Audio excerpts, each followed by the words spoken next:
अब आप ये दो साधन अपनाएं। पहला लक्ष्य तो आराध्य देव, इस दूसरे में दो साधन, जहां जहां मन जाए वहां से हटाकर अपने लक्ष्य में लगाना, या जहां जहां मन जाए वहीं वहीं आराध्य देव की भावना कर लेना, बस बात बन जाएगी। आराध्य देव की भावना, मेरे प्रभु हैं, ये भी मेरे प्रभु हैं। ये जो वस्तु सामने दिखाई दी, ये पहले नहीं थी, प्रभु ही थे। ये बाद में भी नहीं रहेगी, प्रभु ही रहेंगे। बीच में इस वस्तु के रूप में प्रभु ही हैं। मेरी दृष्टि काम नहीं कर रही, ठीक नहीं देख पा रही, पर हैं प्रभु ही। ऐसा शास्त्र कहते हैं, ऐसा सदगुरुदेव कहते हैं, ऐसा आचार्य कहते हैं।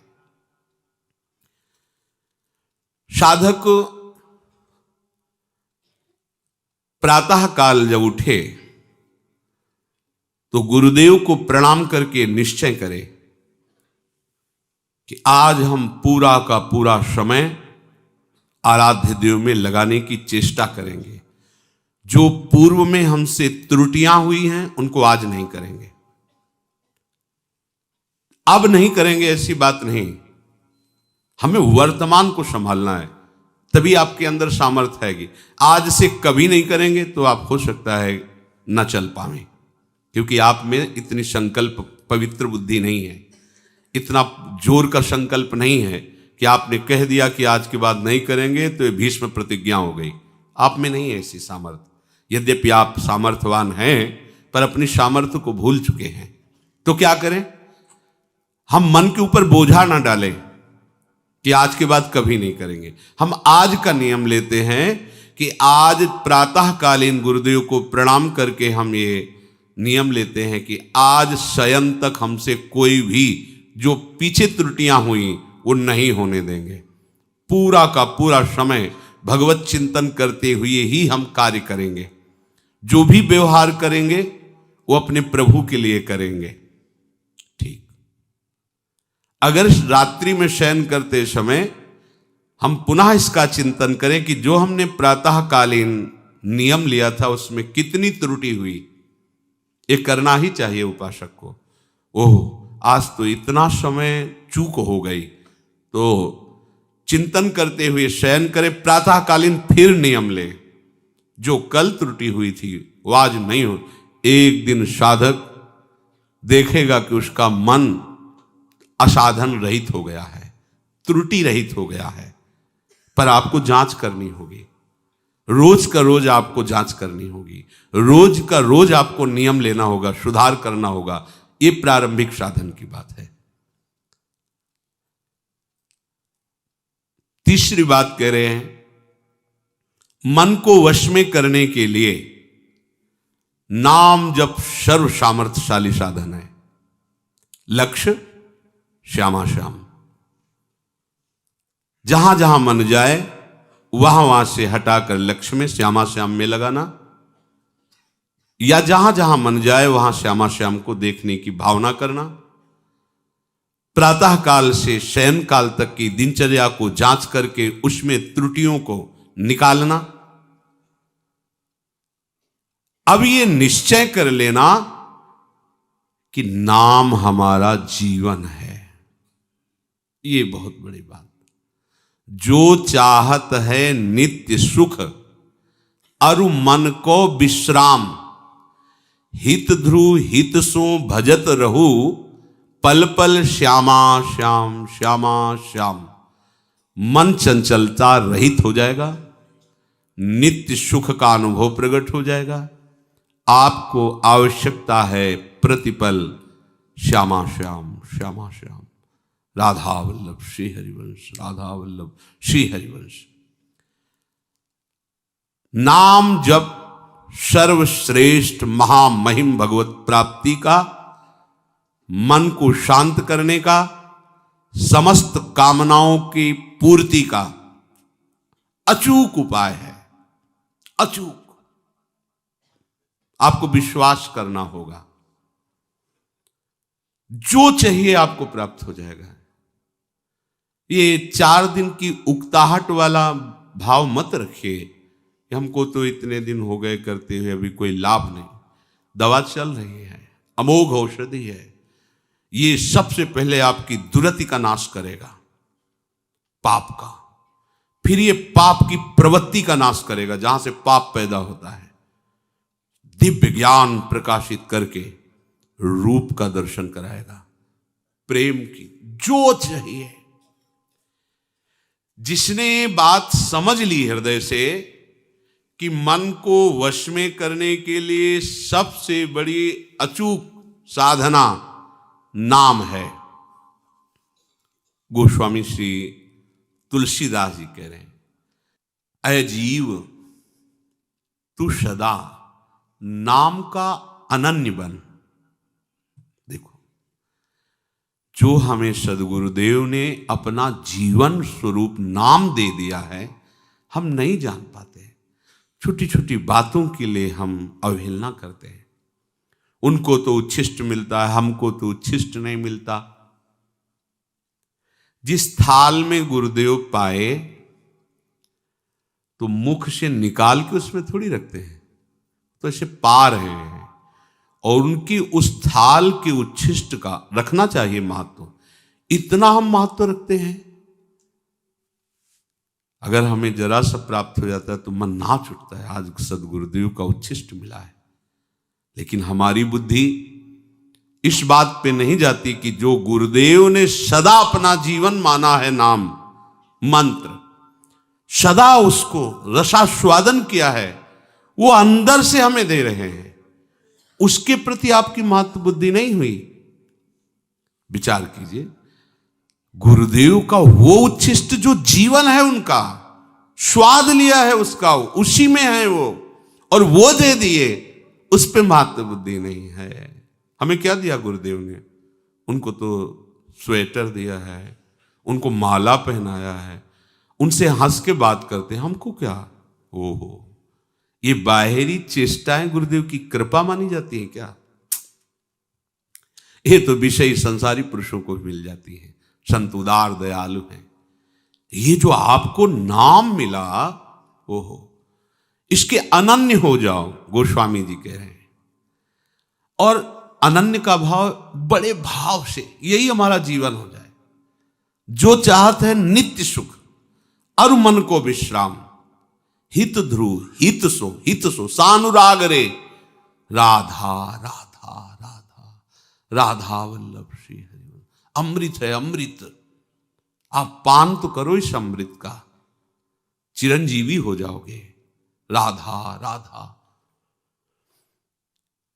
इस कलिकाल में वैराग्य, योग, यज्ञ, तपस्या, बड़े बड़े दान, ये हमें आनंद प्रदान नहीं कर सकते, क्योंकि ऐसी मलिनता है कि दान दे के अहंकार आ जाएगा तो दान का काम खत्म।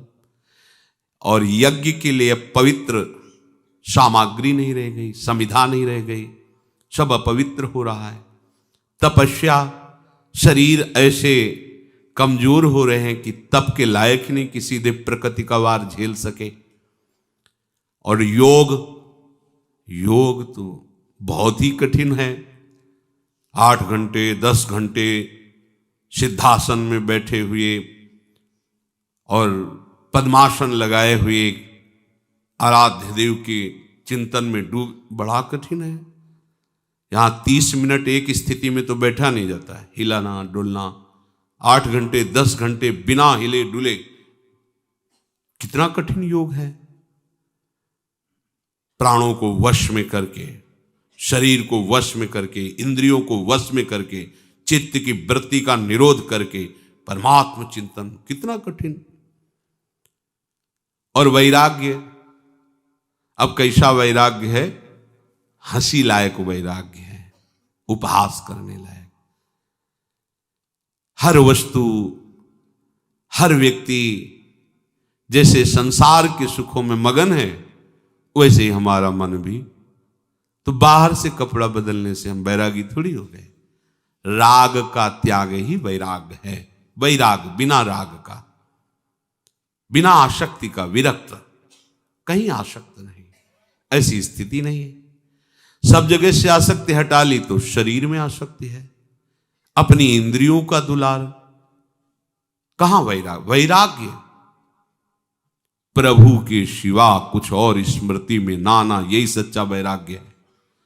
कोई भोग, कोई व्यक्ति, कोई स्थान, कोई मान बड़ाई, कुछ नहीं, एकमात्र आराध्य देव। ये हो गया राग रहित स्थिति। तो बड़ा कठिन है, ये सब तुम्हें प्राप्त हो जाएगा। ये अलग अलग करके निर्वाह करना कलिकाल बड़ा कठिन है, लेकिन इनका जो फल है वो सब तुम्हें प्राप्त हो जाएगा, एकमात्र केवल नाम का आश्रय लेने से, नाम का स्मरण करने से। शास्त्रों में दो बातें बताई गई, एक विधि और एक निषेध। ये करना है और ये नहीं करना है। कितना पढ़ोगे शास्त्र? गोस्वामी जी कह रहे हैं हम तुम्हें दो शब्दों में बता देते हैं। मेरी अनुभूति और सम्मति, प्रभु का स्मरण करना सब विधियों का परम विधि है। नाम जप रहे हो, पूरा विधि से चल रहे हो आप, और प्रभु का नाम भूल गए, सबसे बड़ी निषिद्ध बात हो गई। दो बातों में बांध दिया। विधि श्यामा श्याम का स्मरण, अब और कोई विधि हमें जानने की जरूरत नहीं।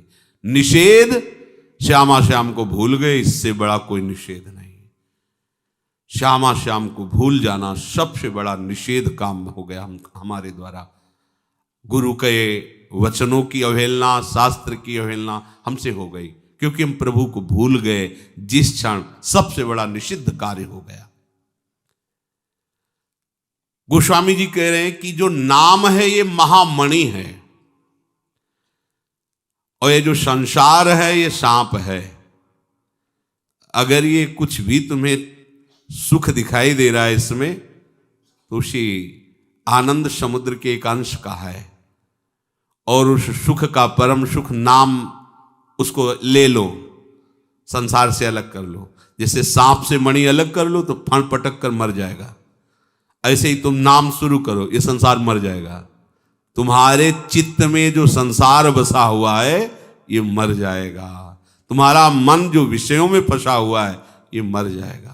मन मारिया तन बस में कीन्हा, हुआ भरम सब दूर। बाहर से कछ दिखत नाही, अंदर चमके नूर। आपो त्याग जगत में बैठे, नहीं किसी से काम।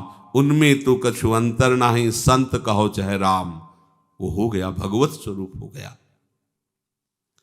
जैसे मणि ले लेने पर सांप जिंदा नहीं रह सकता, ऐसे नाम रूपी मणि संसार में अपने पास तुम ले लो तो संसार जिंदा नहीं रहेगा, अर्थात संसार संसार नहीं रह जाएगा, ये भगवत स्वरूप हो जाएगा। ये जो हमें जन्म जन्मांतर से भटकाना, आकर्षित करके विषयों में गिराना, ये इसकी अब सामर्थ्य नहीं रह जाएगी, क्योंकि नाम रूपी मणि हमारे पास है। ये जो नाम, ये कल्प तरु है, जो चाहोगे प्राप्त हो जाएगा। अर्थ, धर्म, काम, मोक्ष, चारों फल प्रदान करने में समर्थ है नाम। वेद पुराण, बड़े बड़े विद्वान और भगवान शंकर जी भी साक्षी हैं इस बात के कि नाम सर्व समर्थ है, जो चाहोगे प्राप्त हो जाएगा। और अगर ये चाह नहीं रही अर्थ धर्म काम मोक्ष की, तो प्रेम पदार्थ भर देगा आपके हृदय में नाम। भगवत प्रेम जो अत्यंत दुर्लभ है, ये प्राप्त हो जाएगा। और साधन करते हो, नाम जप नहीं करते हो, नाम उच्चारण नहीं करते हो, तो गोस्वामी जी कह रहे हैं कि मेरी बात मान लेना, तुम इस कर्म प्रपंच से, माया के आकर्षण से बच नहीं सकते। गोस्वामी जी का अनुभव है। राम राम राम जीह, जो लो तू न जपी है, तो लो तू कहूं जाए, तिहूं ताप तपी है। सुरसरी तीर बिनु नीर दुख पाई है। सुर तरु तरे तो ही दारिद सताई है। जागत बागत सपने न सुख सोई है, जन्म जन्म जुग जुग जग रोई है। छूटी बे के जतन विशेष बांध जाएगो, हुए है विष भोजन जो सुधा सा निखाएगो।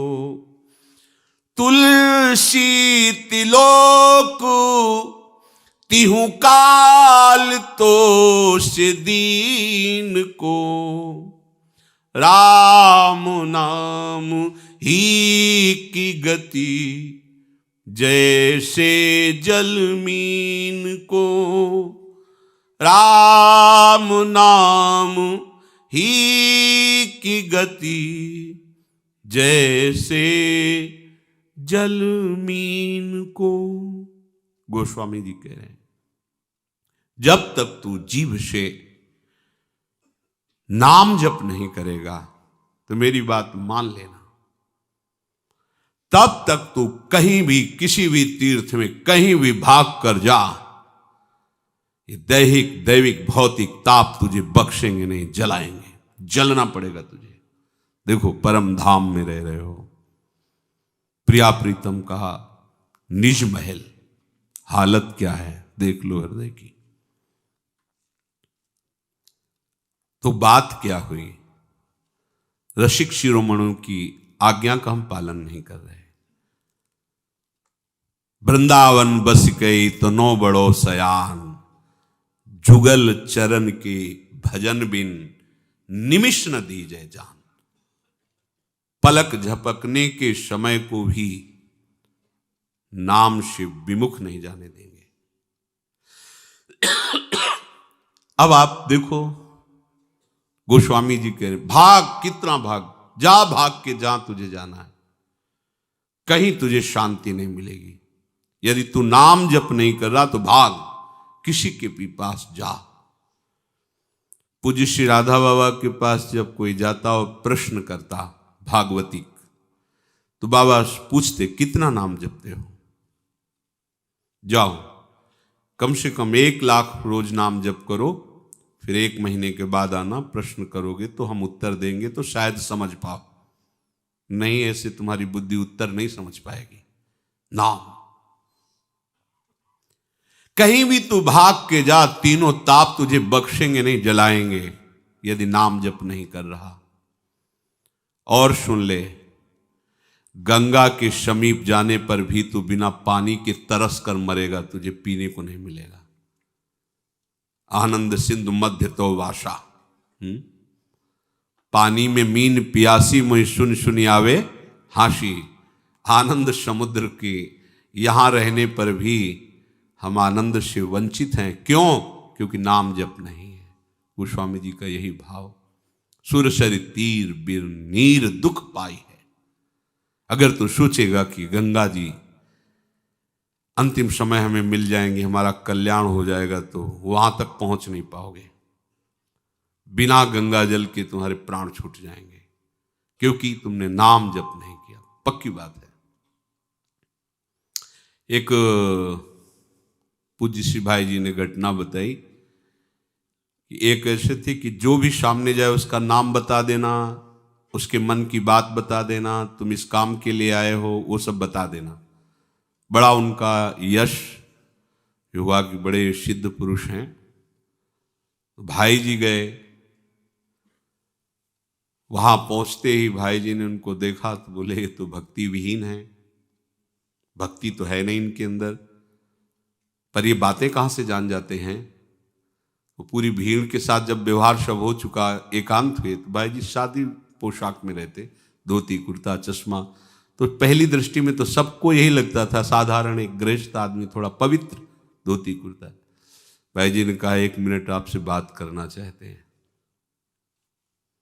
करिए। बोले नहीं, एकांत में, वो आपके हित के लिए है, अगर हम सबके बीच में करेंगे तो आपका अहित हो जाएगा। तो दृष्टि में जब दृष्टि मिली तो उनका हृदय कांप गया, क्योंकि भागवतिक दृष्टि में एक पावर होता है। एकांत हुए तो उन्होंने कहा, आपको कोई भागवतिक सिद्धि तो है नहीं, फिर आप दूसरे के मन की बात कैसे जान जाते हैं? आप स्पष्ट मुझे बताइए। तो हाथ जोड़ा और कहा, हमारी बात किसी से कहना नहीं। हमने एक यक्षिणी सिद्ध की है। और कान में उन्होंने ऐसे गमछा से ढके रहे, दिखाया तो इतना मल शौच यहां कान में लगाए थे। उस अपवित्र स्थान में यक्षिणी बैठती, जो कान में बता देती, इसका ये नाम है, इस काम के लिए आया, ये भावना है। बोले मुझे यक्षिणी सिद्ध है। इस तो उन्होंने कहा, इससे क्या होगा? 4 लोग तुम्हें प्रणाम करेंगे, धनराशि देंगे, वस्तुएं देंगे, क्या होगा? तुम्हारी दुर्गति तुम्हें इंतजार कर रही, बख्शेगी नहीं, मान लो मेरी बात। पर वो भक्ति ऐसे थोड़ी हो जाती है। भगवान की जब विशेष कृपा होती तब ये सब प्रपंच से हटकर प्रभु का भजन होता है। तो भाई जी ने बताया कि उन्होंने एक दिन यक्षिणी से पूछा कि हमारी मृत्यु कब और कहां कैसे होने वाली है। तो उसने बताया, अमुक दिन में इतने बजे मृत्यु होने वाली। तो उनको भाई जी की बात ध्यान आई कि दुर्गति इंतजार कर रही। तो पास में नर्मदा जी थी, तो उन्होंने सोचा जाकर नर्मदा में खड़े होकर के और भगवान नाम उच्चारण करेंगे और उसी समय मृत्यु आ जाएगी, मेरा काम हो जाएगा। उठा के पटक दिया यक्षिणी ने। कहा, जिंदगी भर हमें अपनी गुलामी में रखा, अब तुम्हें हम जाने देंगे? हमारा चिंतन करके मरो और हमारे आदेश में रहो, तुम भी यही बनो। ये गोस्वामी जी जो कह रहे इस बात को समझो। सुरसर तीर बिन नीर दुख पाई है, सुरतर उतरे तो दारिद सताई है। कल्प वृक्ष भी मिल जाए तो तुम दरिद्र ही बने रहोगे, क्योंकि नाम रूपी धन नहीं। ये संसार के भोग, संसार की वस्तुएं, संसार का वैभव ऐसा है कि जितना बढ़ता जाता है उतनी भूख बढ़ती जाती है, उतने गुना। 100 रुपये से पहले काम चल जाता था तो 200 की आकांक्षा हुई। जब 2 लाख रुपए हो गए तो 4 लाख की आकांक्षा हुई। जब 4 लाख रुपए हो गए तो 8 लाख की आकांक्षा हुई। जब करोड़ों में खेलने लगा तो अरबपति बनने की इच्छा हुई। जब अरबों आ गए तो भारत का सबसे बड़ा धनी बनने की इच्छा हुई। भारत का धनी बन गया तो विश्व में सबसे ज्यादा धनाढ्य हूं, अगर वो भी हो जाए तो देवराज के पद की भावना जागृत हो। ये सुरसा है, सुरसा। ये दुगना अपना मुख बढ़ाती चली जाएगी, कितना आप कामनाओं की पूर्ति।